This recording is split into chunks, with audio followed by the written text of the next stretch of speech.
বের হয়ে কুকপাক দেয় আর জেলে যায়, মাঝে মধ্যে পাবলিকের গণদোলাই খায়।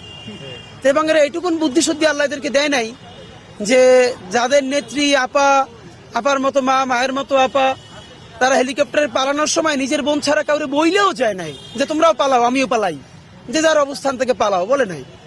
তো এইরকম একটা, এটা তো আসলে একটা কাল্ট, আমরা যেটা বলি সহজ করে, এটা তো আসলে একটা সেমি ধর্মের মতো, মানে আপনি অন্ধবিশ্বাস। তো এই জন্য যেটা কথা, এখন আমাদের ধারণা আওয়ামী লীগ বাংলাদেশে গণকেস, সে এর আগে অনেকবার চিন্তা করেছে, যে এর আগেও অনেকবার তার পুনরুদ্ধার ঘটেছে। দেখেন আপনি এইখানে খেয়াল করলে দেখবেন, আজকে আমরা কালকে সারা রাত ওই অঞ্চলে ছিলাম, ফজরের পর থেকে এখানে আছি, আপনি দেখবেন না খুব চেহারায় বুঝবেন কেউ পলিটিক্যাল ফ্যামিলির ছেলে মেয়ে না, মানে পুরোই অ্যাপলিটিক্যাল যে জেনারেশনটা, তারা যখন সারা রাত জেগে ফজরের পর থেকে এখানে পাহারা দিচ্ছে, এর মানে আমাদের সেই অ্যাপলিটিক্যাল জেনারেশনটা পলিটিক্যাল হয়ে উঠছে। তারা পলিটিক্যাল পার্টি করছে না, কিন্তু দেশের স্বাধীনতা সার্বভৌমত্ব টিকিয়ে রাখবার জন্য তারা সেই রাজনৈতিক দায়িত্ব কাঁধে নিচ্ছে।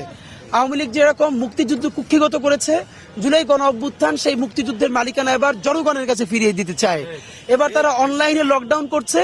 আমরা মনে করি এই যে রায়ের আজকে তারিখ ঘোষণা হবে, এবং এই তারিখ ঘোষণা পরবর্তীতে সুষ্ঠু বিচারের মধ্য দিয়ে বাংলাদেশে অফিসিয়ালি আওয়ামী লীগের কবর রচিত হয়ে যাবে।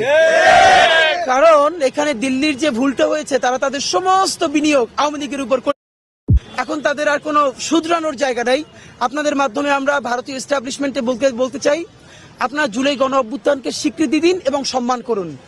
অতীতে যে ভুল করেছেন সেই ভুল থেকে বাংলাদেশের মানুষের কাছে ক্ষমা চান, এবং জুলাইকে স্বীকৃতি দিয়ে আপনারা নতুন বাংলাদেশের সাথে সম্পর্ক গড়ে তুলুন। দেখেন আপনারা আমাদের প্রতিবেশী, আমরা আপনাদের সাথে ভালো প্রতিবেশী হিসেবে আপনাদেরকে চাই, কিন্তু আপনাদেরকে প্রভু মানি না। দেখেন আপনি কোনো দেশে প্রভুত্ব মানাইতে পারবেন না।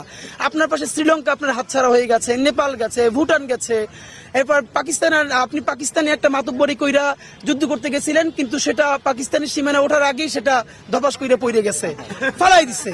আর আওয়ামী লীগের অন্যান্য যারা আছেন আপনাদেরকে বলি, দেখেন হাসিনার উস্কানিতে আপনারা জীবন ধ্বংস করেন না।